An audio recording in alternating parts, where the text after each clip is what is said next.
Captain John Miller stood tall on the bridge of the Earth diplomatic vessel Peacekeeper. His blue uniform was perfectly pressed, not a wrinkle in sight. He took a deep breath as the massive space station of the Galactic Council came into view through the main viewport. "Captain, we are cleared for docking," said Communications Officer Paul Hayes.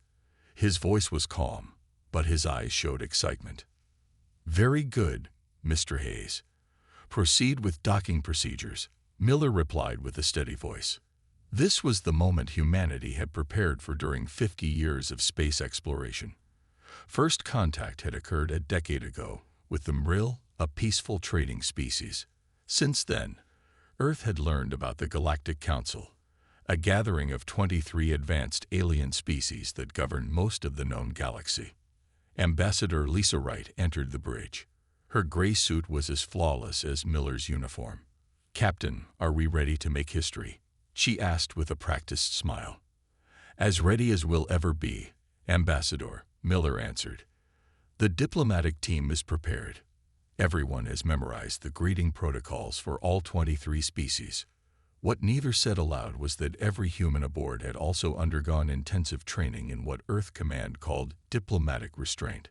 Humans had quickly learned that most galactic species found human emotions too intense, human reactions too unpredictable. So humanity had decided to present a careful mask to the galaxy, polite, measured, and unthreatening. The Peacekeeper docked with a gentle bump. Miller and Wright led a team of 12 diplomats through the airlock and into the reception area. Waiting for them were representatives from the Council's Leadership Committee. Tall, thin Zinthuri with silver skin, bulky, six-limbed Vexilor, and the cloud-like Morlaki who floated in containment fields. "Welcome, humans of Earth," said the lead Zinthuri, whose name translated as Supreme Counselor Vextan. His silver face showed no expression, but his tone carried a hint of something like an adult greeting a child. "We are most curious to formally meet your species."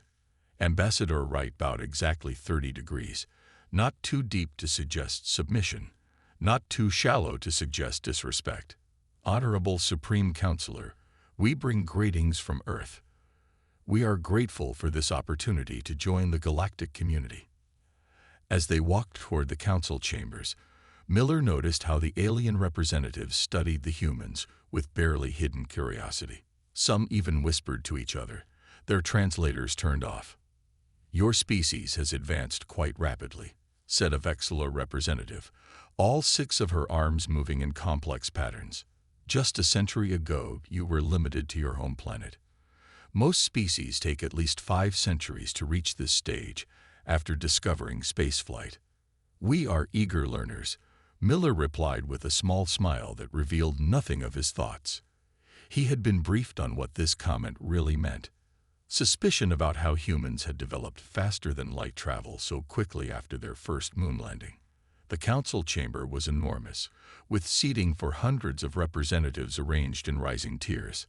The human delegation was guided to a small area near the bottom, the place for new, unproven species seeking recognition. For 3 hours, Miller and Wright stood perfectly still as the council debated Earth's petition for provisional membership. The Zinthuri seemed particularly reluctant, raising concerns about human history.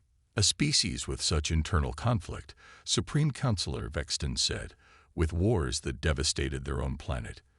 Can they be trusted to uphold galactic peace?"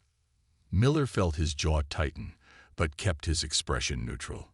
Wright stepped forward. "Respected Council, we do not hide our past. We learn from it. Earth is united now in seeking peaceful cooperation with all species." After more debate, the Council voted. Earth was granted provisional membership by a narrow margin. As they left the chamber, Miller caught Wright's eye. They both maintained perfect diplomatic smiles, but a silent message passed between them. The aliens had no idea what humans were really like when not on their best behavior, and with luck, they would never need to find out. But luck had never been humanity's strong suit. The grand reception hall of the Galactic Council Station shimmered with light reflecting off the crystalline walls. Captain John Miller stood with a small glass of blue liquid that he pretended to sip. Ambassador Lisa Wright moved smoothly through the crowd of alien diplomats, her practiced smile never faltering. It had been 3 days since Earth received provisional membership status. This reception was meant to welcome the humans formally into the galactic community. Miller watched as various alien species studied the human delegation with poorly hidden curiosity. "Your kind are surprisingly contained," said a Morlecki representative, its cloud-like body pulsing with light patterns. "Historical records from other first-contact species suggest humans are more emotional. We value appropriate behavior in diplomatic settings," Miller replied with a careful smile. What he didn't say was that every human in the delegation had neural implants that helped regulate their emotional responses.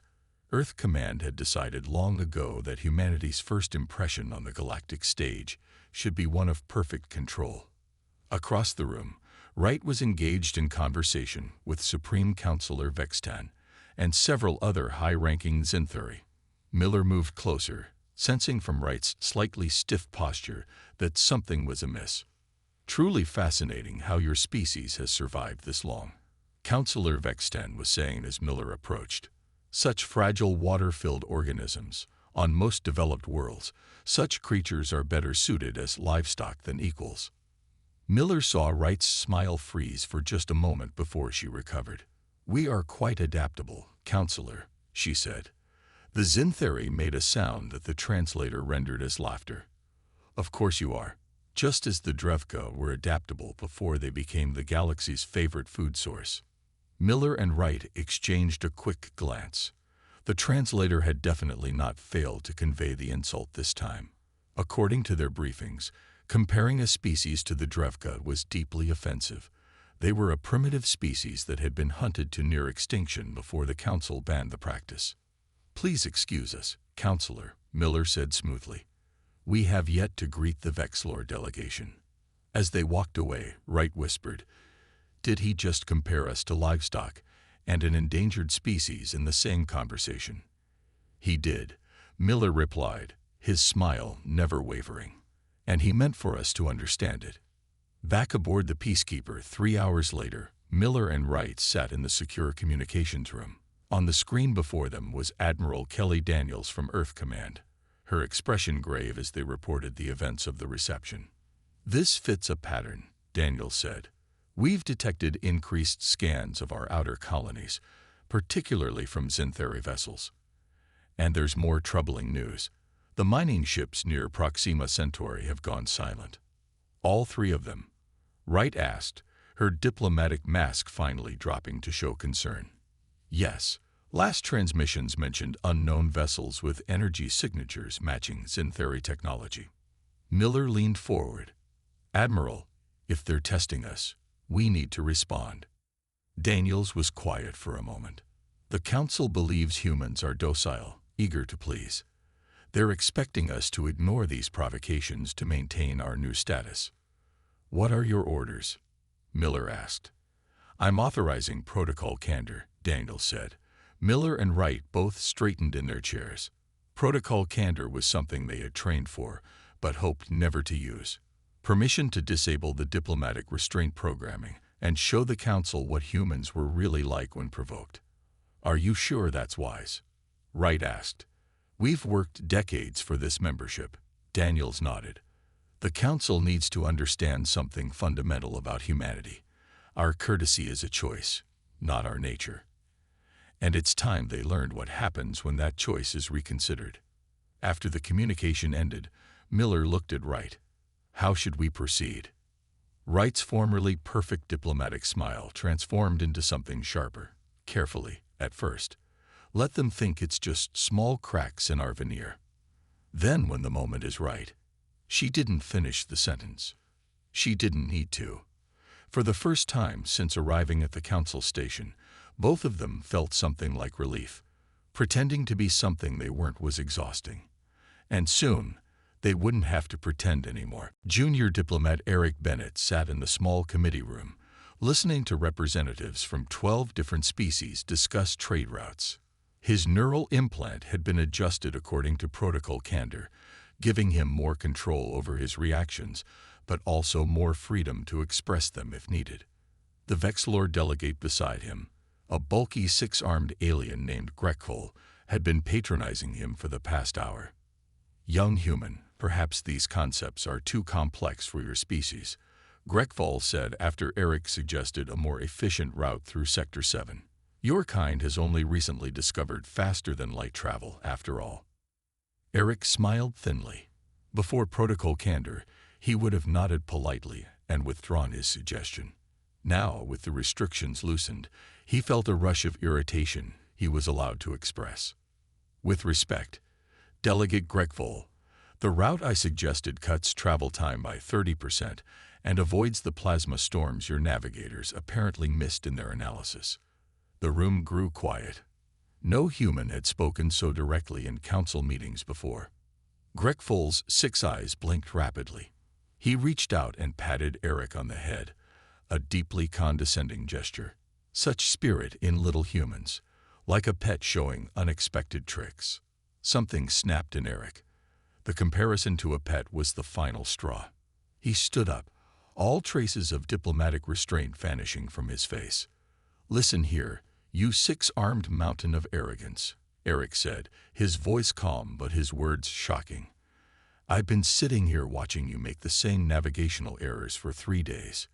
Your species might have been spacefaring for longer than mine, but that just makes your mistakes more embarrassing, doesn't it?" The translator struggled to keep up with Eric's colorful Earth expressions. Several delegates gasped as the translation caught up.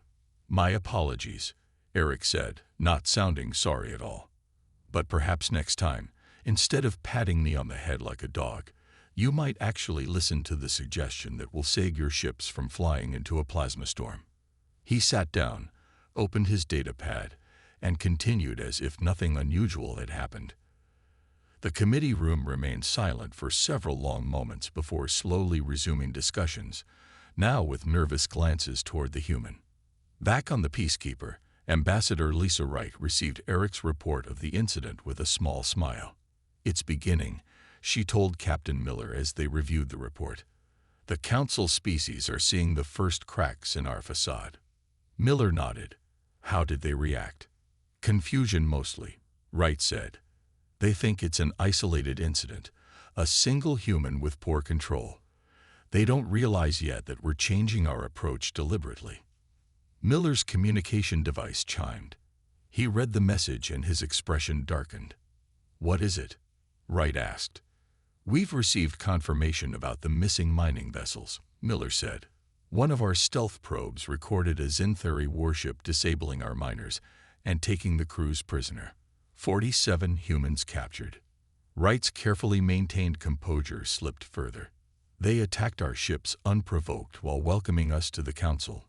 The hypocrisy is astounding." "There's more," Miller continued. "Intelligence suggests the Zinthari are testing us. They want to see how we respond to provocation. The Council has a history of evaluating new species this way. So it's a test," Wright said quietly. "And how do we respond?" Miller's eyes had a cold intensity that would have shocked the Council members who had only seen his diplomatic mask. "Admiral Daniels has sent new orders. Lieutenant Susan Parker is already leading a stealth team to extract our people. Meanwhile, we've been instructed to attend tomorrow's Council session, as if we know nothing. And then, when the Council is in full session, with every founding species present, we show them exactly what happens when humanity's courteous mode turns off." Wright picked up her datapad and pulled up the schedule. "The emergency session about the missing ships is tomorrow. Supreme Counselor Vexten will be leading it." "Perfect timing," Miller said. A smile spread across his face that contained none of the careful pleasantness the Council had seen before. This smile had teeth. Time to show the galaxy who they're really dealing with. The emergency council session began with a tense atmosphere. Representatives from all 23 species sat in the vast chamber, their attention focused on Supreme Counselor Vexten as he called the meeting to order. Captain John Miller and Ambassador Lisa Wright sat in the human section, their faces showing only mild concern. No one in the chamber could guess that both had completely disabled their neural diplomatic regulators. For the first time since arriving at the council station, they were fully themselves. "We have called this emergency session," Vex 10 announced, "to address the disappearance of 3 human mining vessels near the Proxima Centauri system." Miller watched as Vex 10's silver face showed what passed for concern among the Zintheri. The act might have been convincing if Miller hadn't seen the evidence of Zintheri involvement. "This council expresses its regret over this unfortunate incident," Vex 10 continued. "Our preliminary investigation suggests these vessels may have encountered natural phenomena that disabled their communications. Search efforts are underway." Wright glanced at Miller, a small signal passing between them. The lie was so blatant it was almost insulting. "Alternatively," Vex 10 added, his voice taking on a different tone, "we must consider the possibility that these vessels were destroyed intentionally by the humans themselves." A murmur ran through the chamber. Miller sat up straighter. "It has come to our attention," Vex 10 said, "that primitive mercantile species often destroy their own assets for insurance purposes. Perhaps Earth hoped to gain sympathy or resources from the Council through such deception." Miller had heard enough. He stood up slowly, drawing all eyes in the chamber. "Captain Miller," Vex 10 said, "do you wish to address the Council?" Miller walked to the central speaking platform. The familiar diplomatic smile was gone from his face, replaced by something colder and more genuine. "Supreme Counselor," Miller began, his voice even, "I find myself curious about something." "Please proceed," Vex 10 said, gesturing with long silver fingers. "I'm curious about why you would stand before this council and lie so blatantly when you know we have evidence of what really happened." The chamber went completely silent. No human had ever spoken this way in the council. "Captain Miller," Vex 10 said, his voice sharp, "such accusations err." Miller laughed. It wasn't the polite, measured laugh the council had heard from humans before. This was a cold, dangerous sound that echoed through the chamber. Then, to the shock of everyone present, Miller began speaking in perfect Zintheri, without using his translator. The harsh, clicking language was not one humans were supposed to know. "We know your warship disabled our mining vessels," Miller said in the Zintheri tongue. "We know you took 47 of our people prisoner. We know this was done on your direct order, Supreme Counselor." Vex 10's silver skin paled to white. "How do you?" Miller switched back to English, allowing the translators to work again. "Earth has had stealth observation platforms throughout this sector for years. We recorded the entire attack." He activated the central display, showing crystal-clear footage of a Zintheri warship disabling the human mining vessels and taking the crews captive.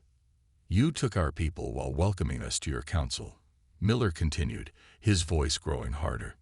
"You smiled to our faces while plotting against us behind our backs." Ambassador Wright joined Miller at the platform. "For those wondering why our behavior seems different today, let me explain something about humans." She smiled, but not in the careful way she had before. This smile reminded several council members of predators from their homeworlds. "What you've seen from us until now was courtesy," Wright said. "It was a choice we made because we hoped to join this community as peaceful partners. But courtesy should never be mistaken for weakness or ignorance." Miller faced Vex 10 directly. "You have 6 hours to return our people unharmed. After that, humanity will respond appropriately. Are you threatening the Council?" Vex 10 demanded, his composure cracking.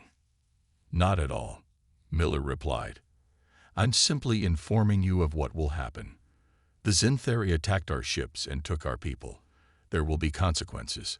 As Miller and Wright returned to their seats, the Council erupted in shocked discussions. The mask of human diplomacy had fallen away, revealing something the Council had not expected.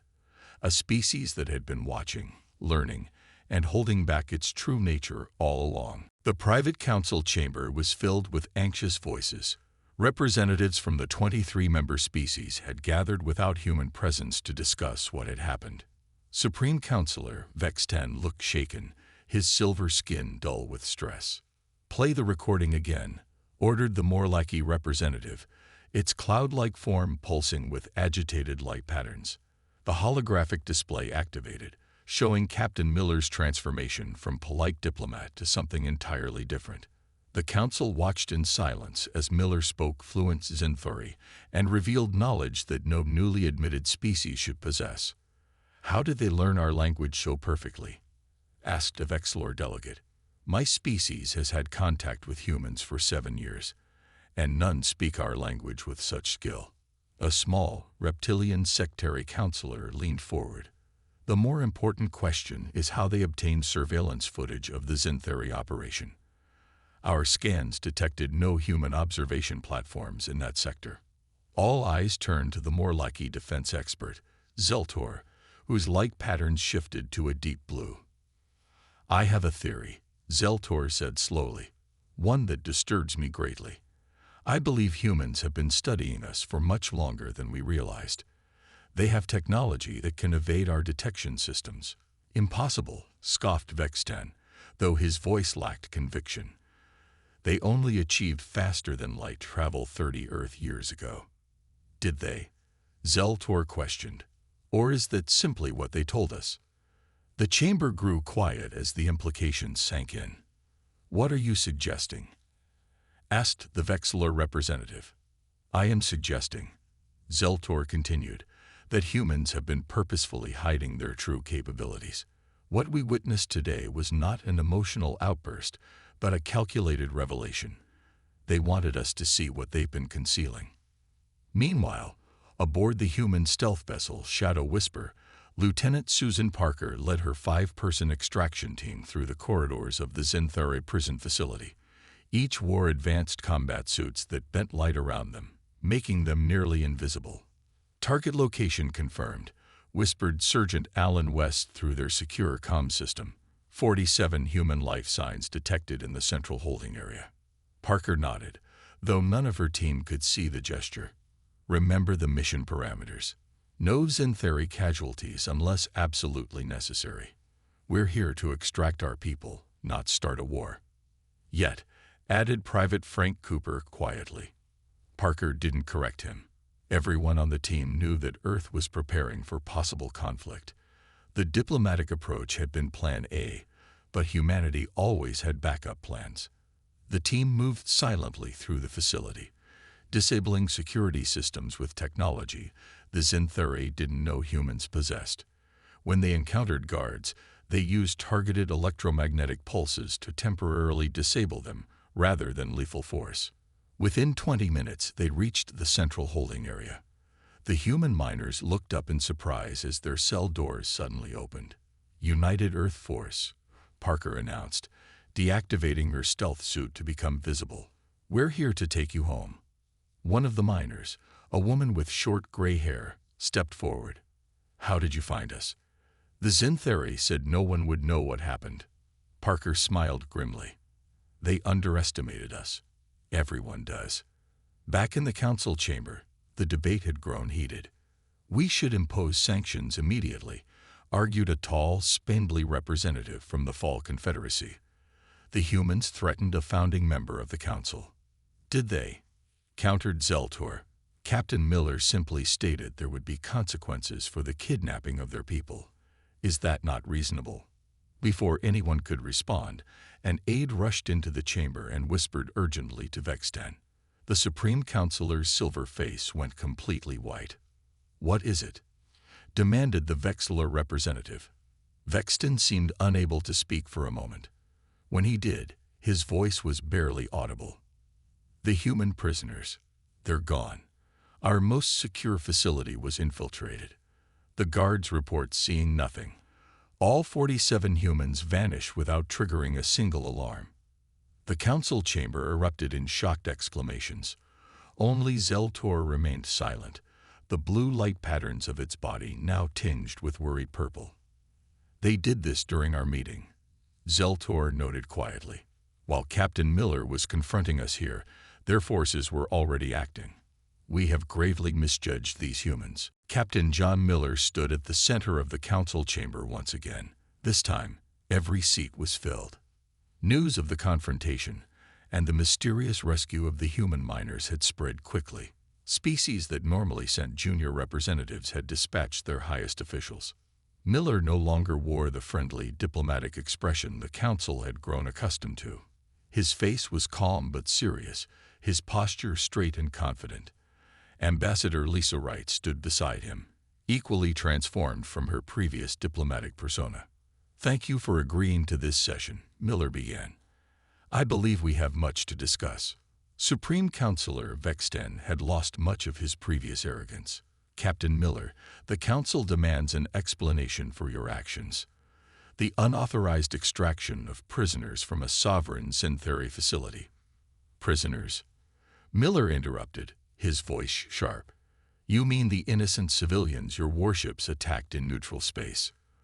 The ones you took while pretending to welcome us to this council?" Vexten fell silent. "But let's set that aside for now." Miller continued, his tone becoming conversational. "I think it's time for some honesty between us." The chamber was completely silent as all eyes focused on the human. Miller began to walk slowly around the central platform. "Humanity has studied the galactic community for over 50 years, he revealed. "We detected your communication signals long before you found us. We learned your languages, studied your cultures, and understood your politics while you were still unaware of our existence." Shocked murmurs filled the chamber. Miller continued, "When we finally allowed the Mrill traders to discover us 10 years ago, we presented ourselves as a young, somewhat naive species still finding our way in the galaxy.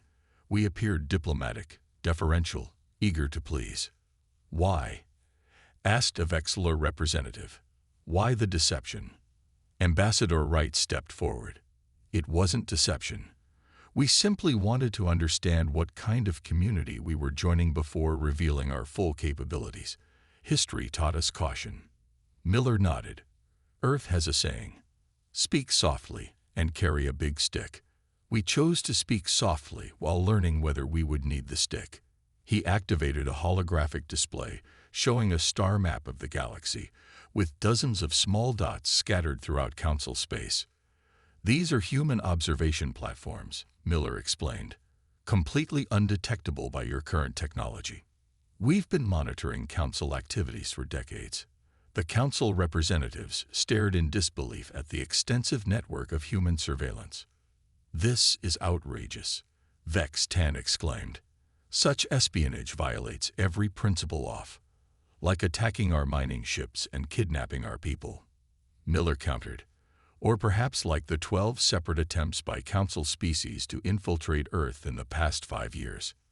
He pressed a button, and the display changed to show detailed files on various failed intelligence operations against Earth. Many council members shifted uncomfortably as they recognized their own government's secret missions. "The Zintheri sent 3 spy ships to Earth last year," Miller said calmly. "The Vexillor attempted to place agents in our Mars colony. The Fall Confederacy tried to hack our defense networks." He looked around the chamber. "Did you really think we didn't notice?" A tall, thin representative from the Fall Confederacy stood up. "If you knew so much, why reveal it now? Why not continue your charade?" Wright answered this time. "Because we genuinely want peaceful relations with the galactic community. But peace must be built on truth and mutual respect, not deception and exploitation." Miller's expression hardened. "Earth wants peaceful cooperation with all species. We have no desire for territory or conquest.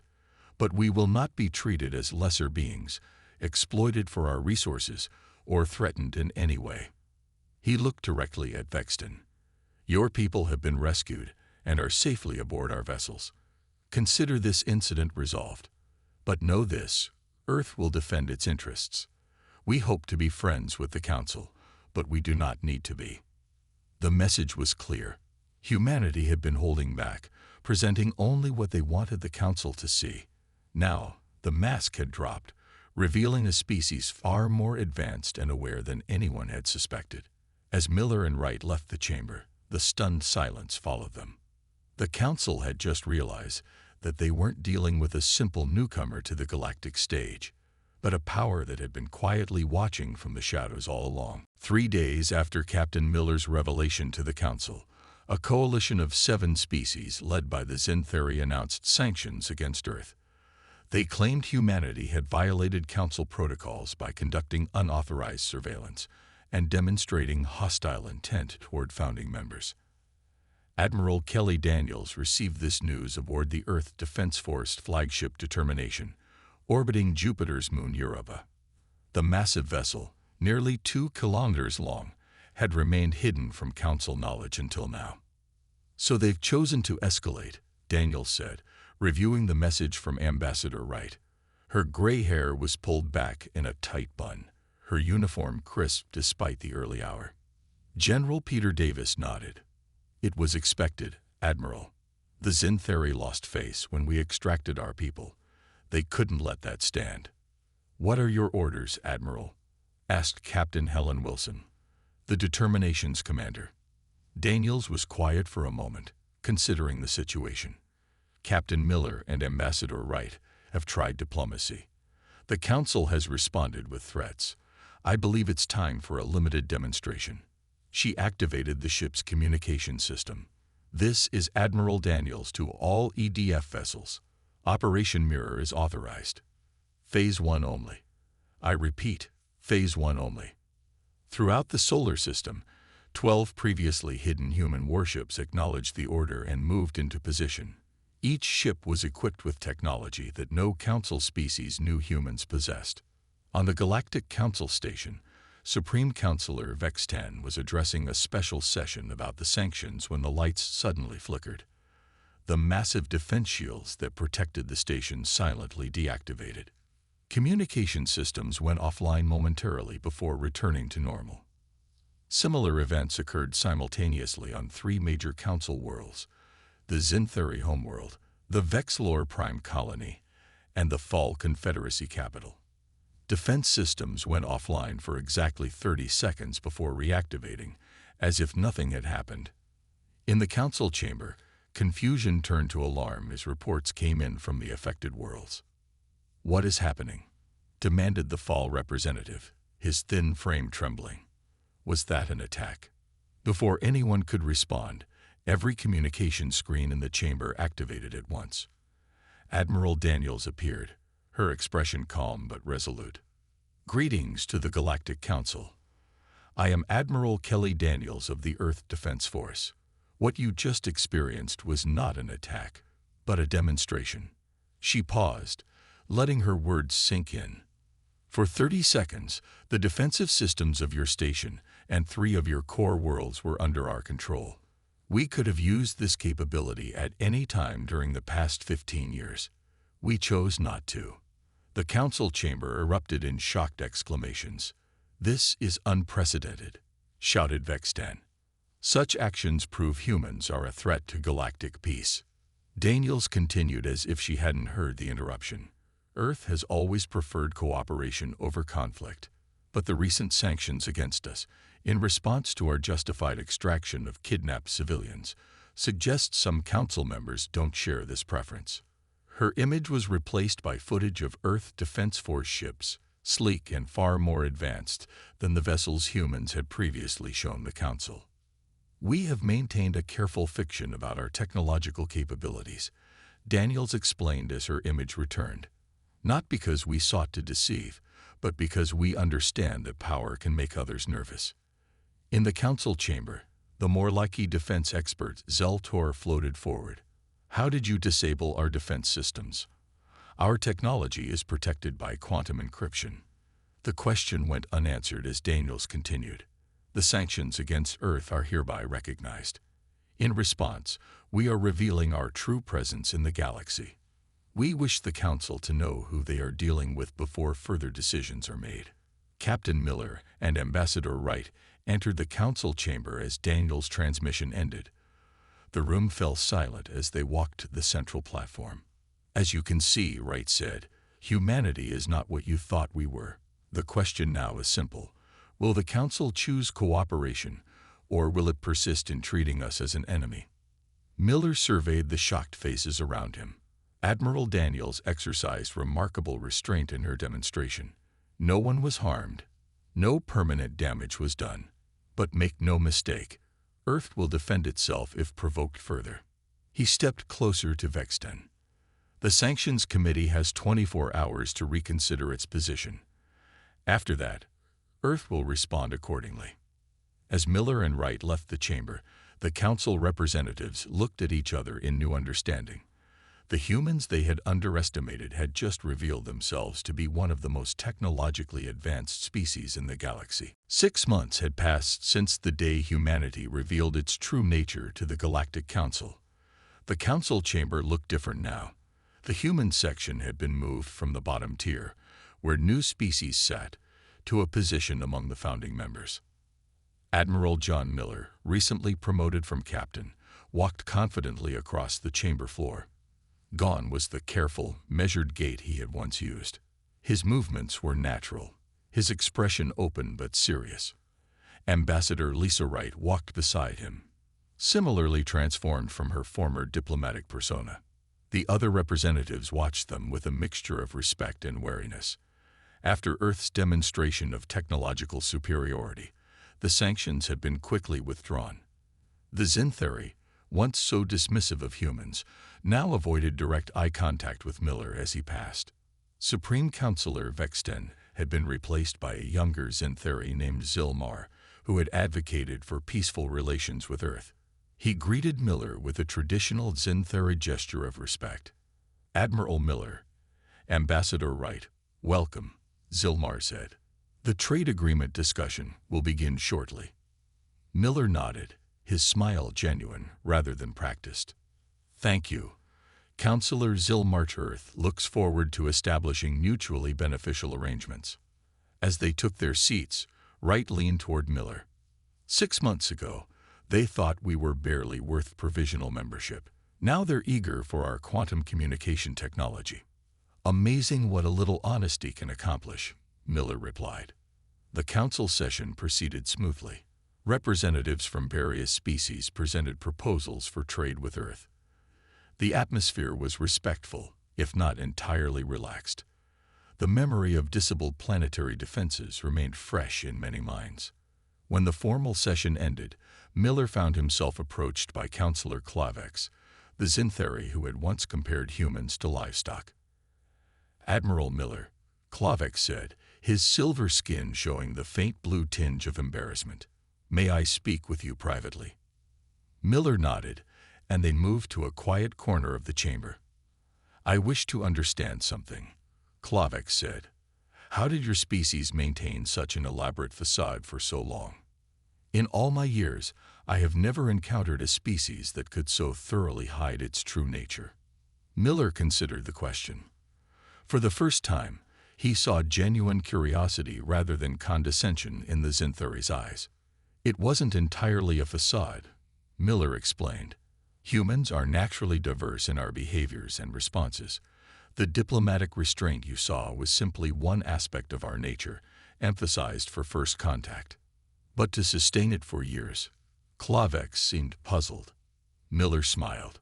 "Perhaps that's something your species and others fail to understand about humans. Politeness has always been our preferred approach. But it's a choice rather than a necessity." Later, aboard the Earth vessel Peacekeeper, Miller sat with Wright and Admiral Daniels, who had come from Earth for the council session. "The new trade agreements look promising," Wright said, reviewing the day's proceedings. 7 species have already signed on for technological exchange programs. Daniels nodded approvingly. "And the mining rights in the Ta-Ceti system will provide resources we need without conflict. It's remarkable how diplomatic relations improve when everyone knows where they stand," Miller observed dryly. "Was it worth it?" Wright asked. "Revealing our true capabilities has changed how we'll interact with the galaxy forever." Daniels looked thoughtful. The galaxy was going to discover the truth eventually, better on our terms than theirs. Miller gazed out the viewport at the distant stars. "I believe we've established something important today. Not just treaties or trade deals, but understanding." "Understanding of what?" Wright asked. "That the most dangerous species in the galaxy," Miller said, "is not the one that threatens loudly, but the one that smiles while calculating exactly how to ensure its survival." He turned back to his colleagues. Humanity will still be courteous to our galactic neighbors. We'll still prefer peace over conflict, cooperation over competition. But now they understand that our courtesy is not weakness, it's restraint. As the Peacekeeper prepared to depart for Earth, the Galactic Council station grew smaller in the viewport. The Council had learned an important lesson. Appearances could be deceiving, assumptions could be dangerous, and the quiet, polite newcomers might be the ones you should watch most carefully of all.